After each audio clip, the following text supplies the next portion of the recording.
Kisah Para Rasul 13 ayat 22 yang berbunyi demikian, setelah Saul disingkirkan, Allah mengangkat Daud menjadi raja.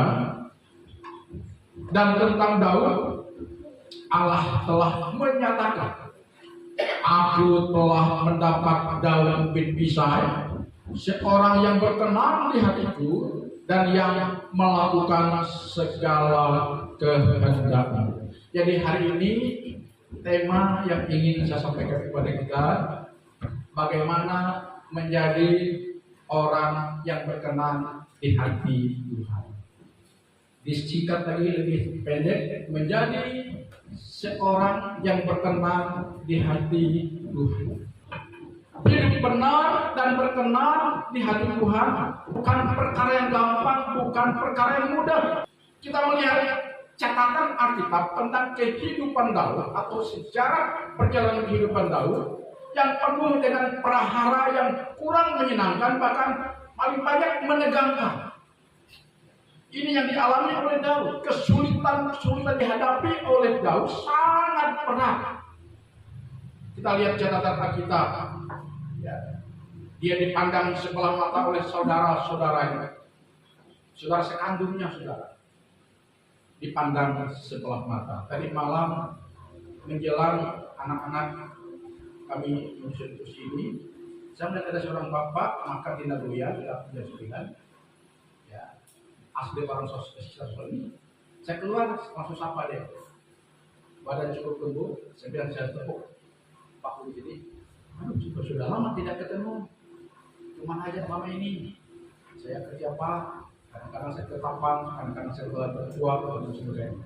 Lalu saya ceritakan bahwa saudaramu akan mengadakan hajatan, mendapatkan mantu kedua. Jadi ponakannya yang kedua dari anak abangnya akan menikah. Lalu saya katakan, saya pikir ya merespon dengan gembira gitu ya. Makanya saya sampaikan. Kan biasanya kalau ada saudara kita, keluarga kita yang akan mengadakan hajatan besar, ya kan? Seperti kemarin saudara kita Wandi, ya. Kita sampaikan kepada keluarganya, pasti keluarganya merasa bangga dan senang. Tapi saya kaget saya mendengar, melihat respon dan komentar saudara. Ternyata, rupanya begini saudara. Jadi ini sampai seperti apa yang dialami oleh Daud, dipandang sebelah mata oleh keluarganya. Yang dialami Daud persis sama seperti yang dialami oleh saudara kita tadi, saudara. Dia dianggap dipandang sebelah mata oleh saudaranya. Ya, ini yang dialami oleh Daud, saudara. Selain dia dipandang sebelah mata oleh saudaranya, lalu ketika dia menikah, lalu menjadi menantu raja. Seharusnya saudara, menjadi menantu raja itu sebuah kebanggaan, sebuah keberhasilan. Tetapi yang dialami Daud bukan sebaliknya, justru mertuanya sendiri yang sangat benci dengan dia. Sampai-sampai Daud diburu, dicari untuk dibunuh oleh mertuanya beserta dengan pasukan elitnya, saudara. Belum lagi Daud diperhadapkan kepada musuh bangsanya orang Filistin, lalu dia dibenci oleh mertuanya, dipandang sebelah mata oleh keluarganya. Juga Daud diperhadapkan kepada suatu hubungan yang tidak harmonis dengan anak-anak kandungnya, saudara. Setelah dia menjadi raja, dia mengalami banyak konflik dengan anak kandungnya sendiri. Bahkan anak kandungnya ingin membunuh Daud serta mengkudelkan kedudukannya sebagai raja. Ini pengalaman sejarah kelam dari kehidupan Daud. Selain itu, saudara, Daud juga menghadapi tekanan dari dalam dirinya sendiri. Nah, saudara, ini yang berat, saudara. Menghadapi tekanan dari dalam diri sendiri berupa hawa nafsu yang liar. Seringkali di dalam diri kita, dalam pribadi kita, ada semacam tekanan nafsu yang liar, yang kalau kita tidak mampu mengendalikannya akan menjerumuskan kita ke dalam dosa. Dan ini yang dialami oleh Daud, menghadapi tekanan dari dalam dirinya sendiri, yaitu hawa nafsunya yang padanya menyebabkan dia jatuh dalam perbuatan dosa, mengambil istri orang. Saking dia ngotot mengambil istri orang, mengambil istri pasukannya, Sampai-sampai suami dari istri dari wanita yang dia ambil tadi dikirim ke medan perang, dan akhirnya suami dari wanita yang dia periksi tadi mati dalam medan perang, dan dia mengambil istri Afwan tadi menjadi istri. Namun kita melihat di sana menghadapi tekanan dan konflik yang bertubi-tubi tadi tidak membuat kehidupan Daud hancur. Disinilah hebatnya seorang yang bernama Daud. Saya ulangi lagi, menghadapi tekanan dan konflik yang bertubi-tubi tadi tidak membuat kehidupan Daud hancur. Justru saudara, Daud berhasil melewatinya dengan baik dan bahkan dia meninggal dalam keadaan terhormat, saudara, karena lanjut usia. Pertanyaannya adalah, apa rahasianya? Apa rahasianya? Daud dalam perjalanan hidupnya penuh dengan perahara, penuh dengan pergolakan, tetapi dia mampu melewatinya dan tampil sebagai pemenang pada akhirnya. Sehingga Alkitab mencatat dia orang yang berkenan di hati Tuhan. Padahal Daud melakukan banyak sekali dosa, tetapi Alkitab mencatat dia adalah orang yang berkenan di hati Tuhan. Apa rahasianya, saudara-saudara? Saya mencatat ada 5 rahasianya, saudara. Yang pertama adalah Daud memiliki relasi atau hubungan yang baik dengan Tuhan. Ya. Inilah salah satu kunci di mana Daud bisa bertahan dalam menghadapi tekanan kehidupan. Beratnya perjuangan kehidupan yang dihadapi oleh Daud. Tapi karena Daud memiliki relasi, memiliki hubungan yang baik dengan Tuhan, sehingga Tuhan selalu menyatakan kuasa pembelaannya kepada Daud. Ya, sehingga walaupun Daud terpojok, walaupun Daud terdesak, di sana kita melihat campur tangan Tuhan, Daud selalu luput dari niat jahat orang-orang yang membenci. Jadi Bapak Ibu, saudara-saudara yang saya kasih dari Tuhan, di akhir zaman ini, marilah kita membangun hubungan yang baik dengan Tuhan. Katakan amin.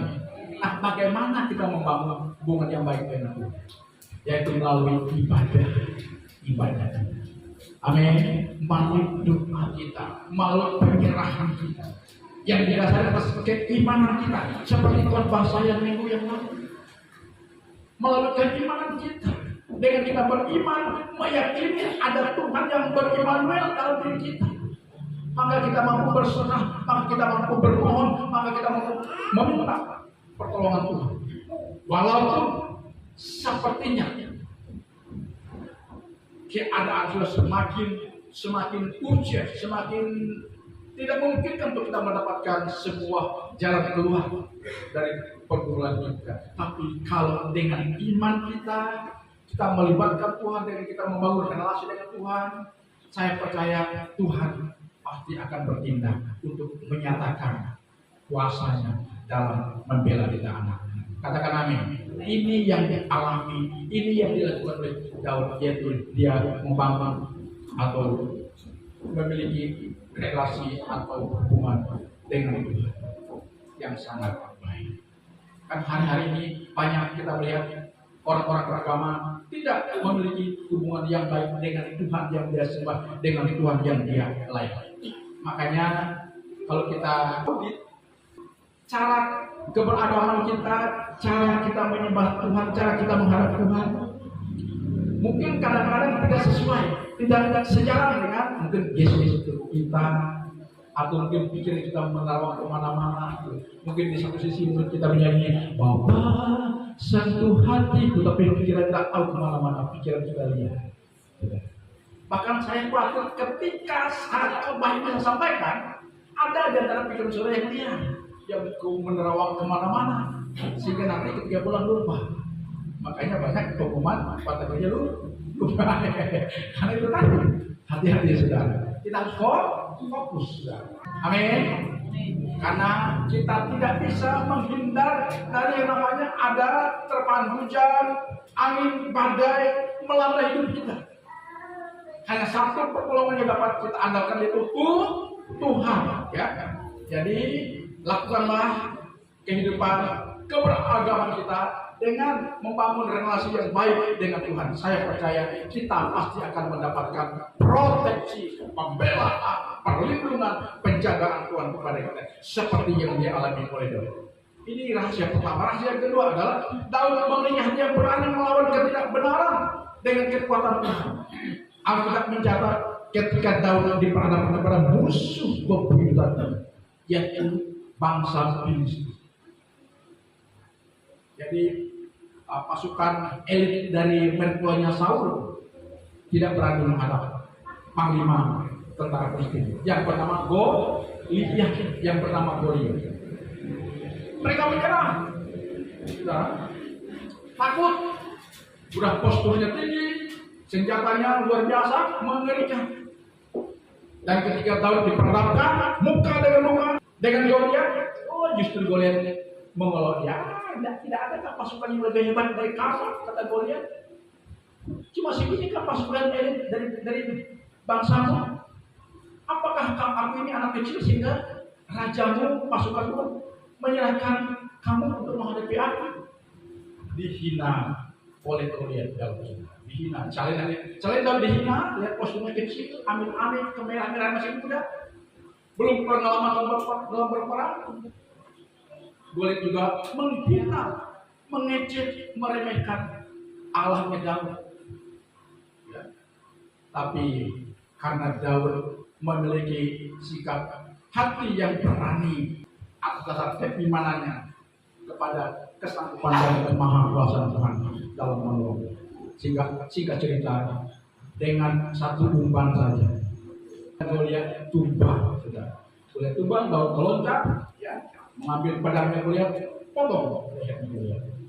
Ya, melihat Goliat tumbang dan putus antara badan dengan kepala, maka pasukan bangsa Filistin lari kejar kacir, boleh dikejar oleh pasukan Israel dan mereka dibinasakan.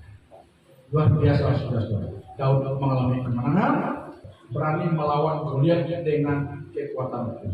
Jadi hari-hari yang kita jalani ini, ingatlah ada musuh besar yang seringkali ingin meruntuhkan keimanan kita, merusak rancangan Tuhan terbaik dalam diri kita. Kita harus kalahkan. Amin. Dengan apa kita mengalahkan? Dengan keimanan kita kepada Tuhan, dengan ketaatan kita kepada perintah Tuhan.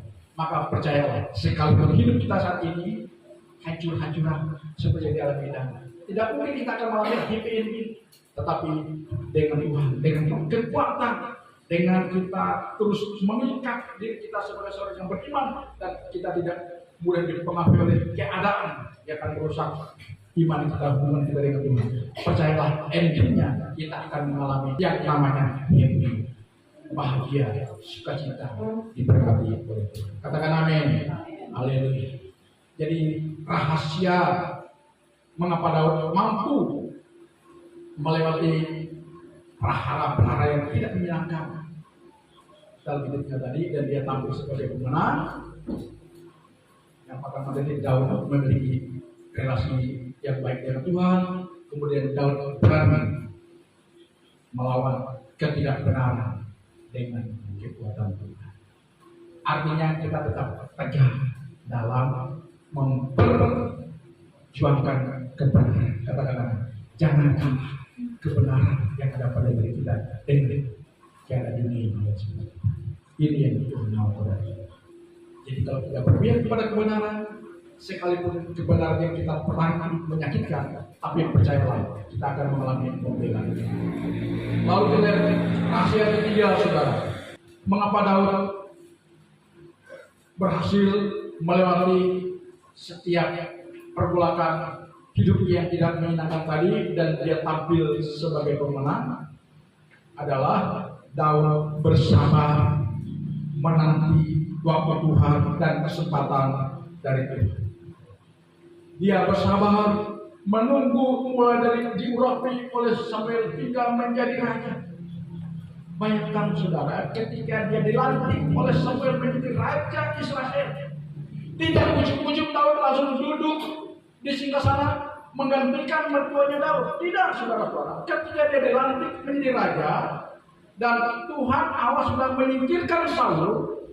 Tuhan sudah tidak lagi berkenan kepada Saul. Dan keberlanjutan daripada pemimpin kerajaan Israel telah diserahkan Tuhan ke dalam tangan Daud. Dan setelah Daud habis dilatih menjadi raja, tidak ujuk-ujuk Daud menikmati singgasana yang penuh dengan kemuliaan hati.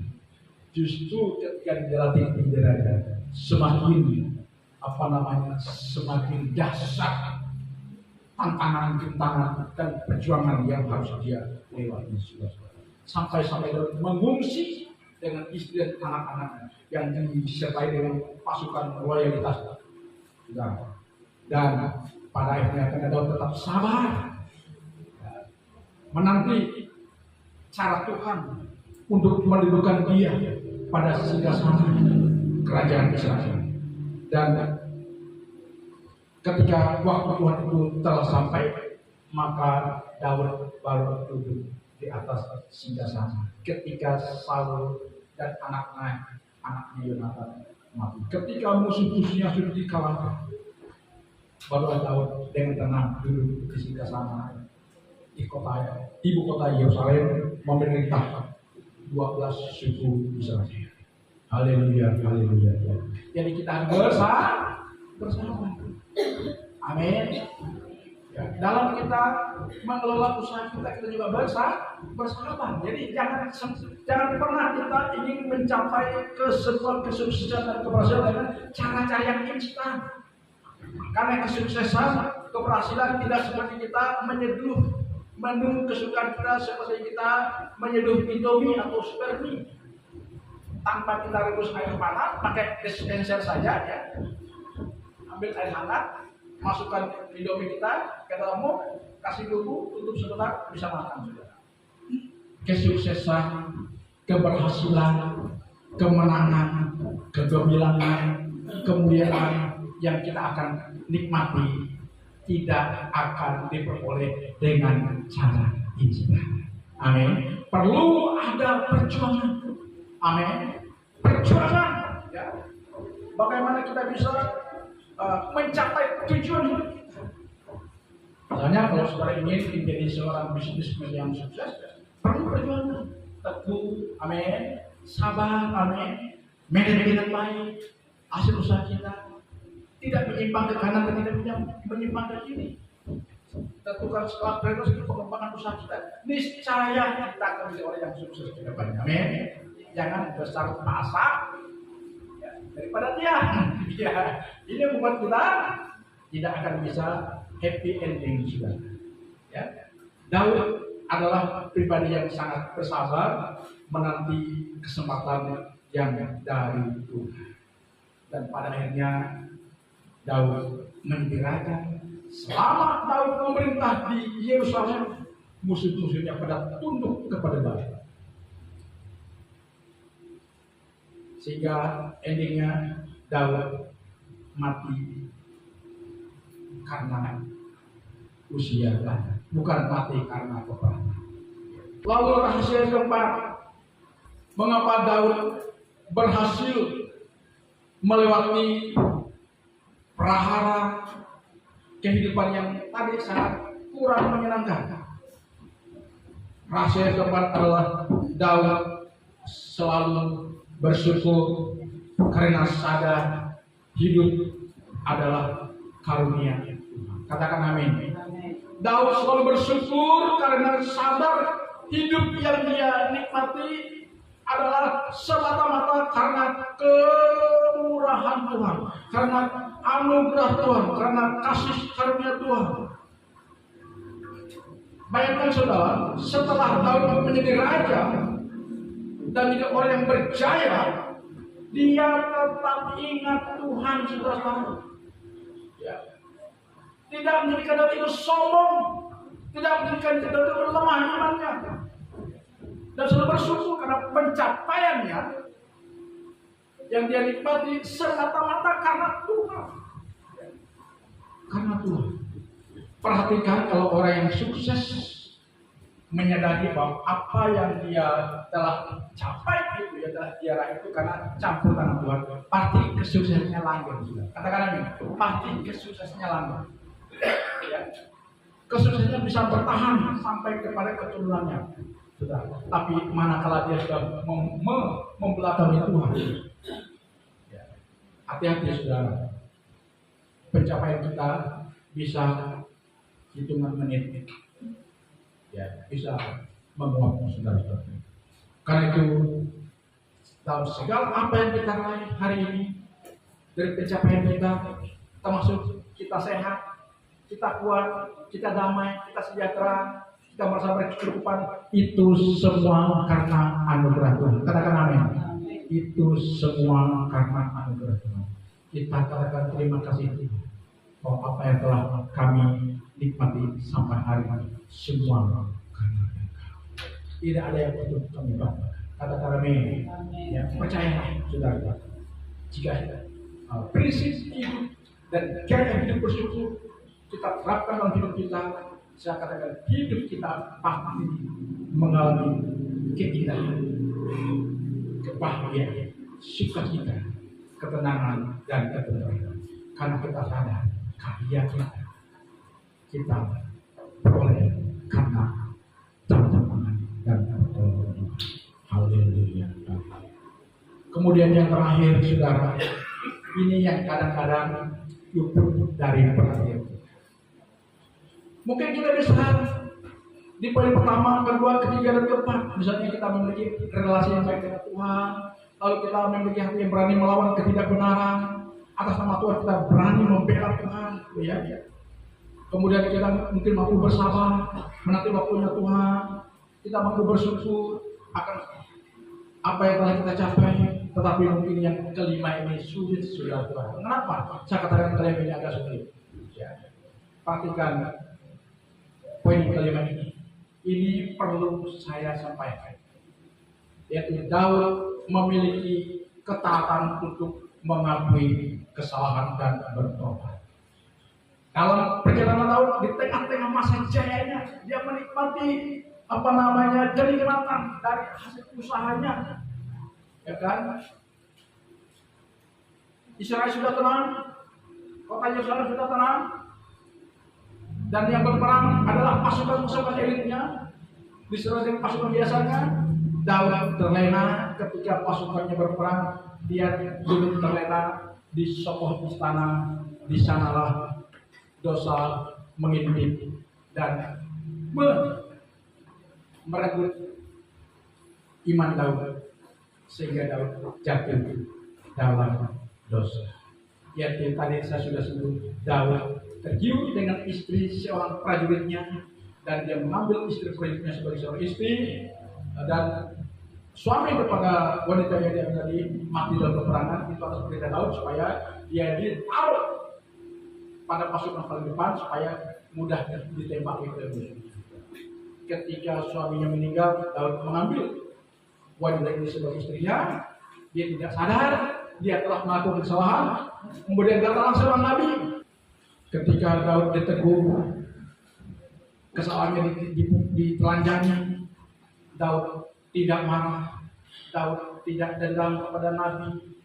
Justru Daud dengan segala kerendahan hatinya, dia mengaku bahwa itu adalah sebuah kesalahan yang harus dia bertanggung jawab dan dia harus. Singkat cerita, sekalipun anak yang lahir dari seorang wanita tadi meninggal, tetapi setelah Daud bertobat, mengakui kesalahannya, mohon pengampunan dosa, Daud dipulihkan kembali. Maka lahirlah anak kedua dari wanita yang dari istri orang tadi. Maka lahirlah seorang raja yang kita kenal dengan nama Salomo.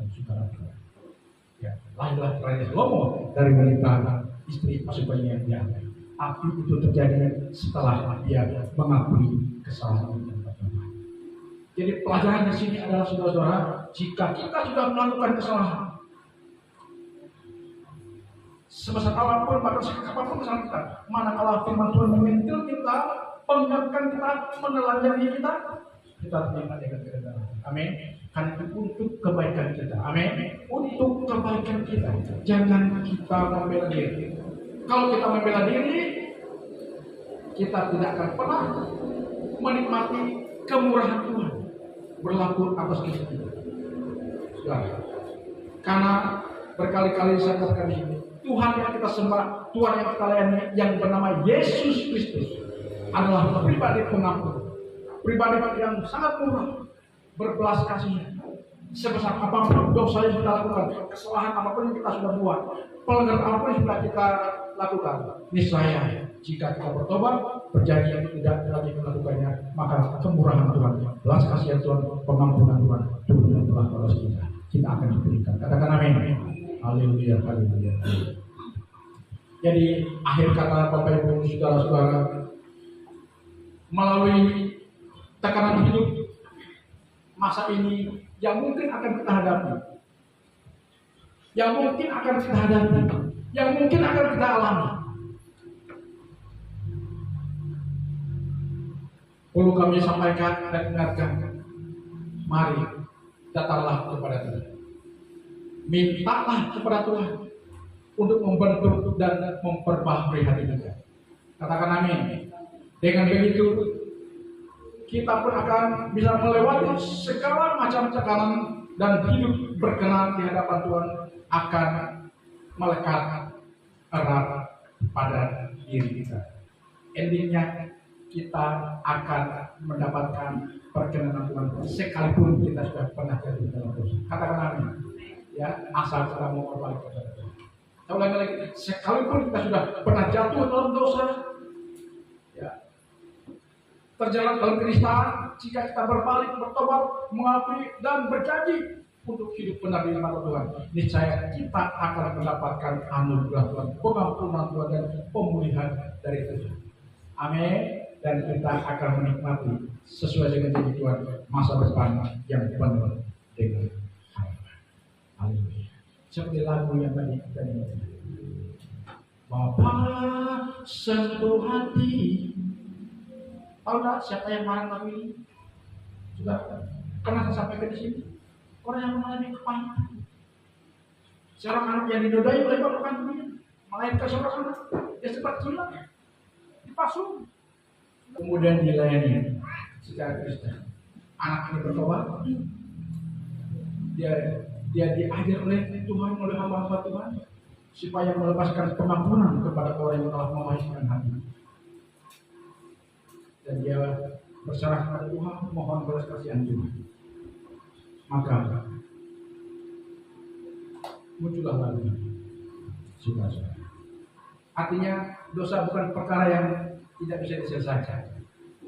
Ya, dosa bisa diselesaikan dengan kita kembali kepada Tuhan.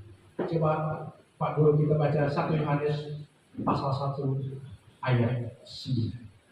Jika kita mengaku dosa kita, maka Ia adalah setia dan adil, sehingga Ia akan mengampuni segala dosa kita dan menyucikan kita dari segala kejahatan. Amin. Jika kita mengaku dosa kita, maka Ia adalah setia dan adil, sehingga Ia akan mengampuni segala dosa kita dan menyucikan kita dari segala kejahatan. Baca lagi 2 Tawarik pasal 7 ayat 14. Dan umatku yang atas namaku disebut merendahkan diri, berdoa dan mencari wajahku, lalu berbalik dari jalan-jalannya yang jahat, maka aku akan mendengar dari surga dan mengampuni dosa mereka serta memulihkan negeri mereka. Amin. Jika umatku yang atasnya namaku disebut membangun relasi dengan Tuhan, membangun hubungan dengan Tuhan, merendahkan diri, manakala kita sudah jatuh dalam pelanggaran dosa, merendahkan diri, berdoa, mencari Tuhan, berbalik dari jalan yang jahat, Tuhan mengatakan, maka aku akan mendengar dari surga dan mengampuni dosa mereka, serta apa? Memulihkan negeri mereka. Jika dosa kita sudah diampuni oleh Tuhan, terjadi pemulihan hidup kita. Amin. Bagaimanapun ampunan yang berantakan hidup kita, akibat daripada kita jatuh dalam dosa, manakala kita kembali kepada Tuhan, mohon pengampunan Tuhan, berserah kepada Tuhan, janji mau taat kepada Tuhan, Tuhan akan memulihkan hidup kita. Amin. memberikan hidup kita, negeri kita katanya, negeri kita dari seluruh keberadaan pribadi kita.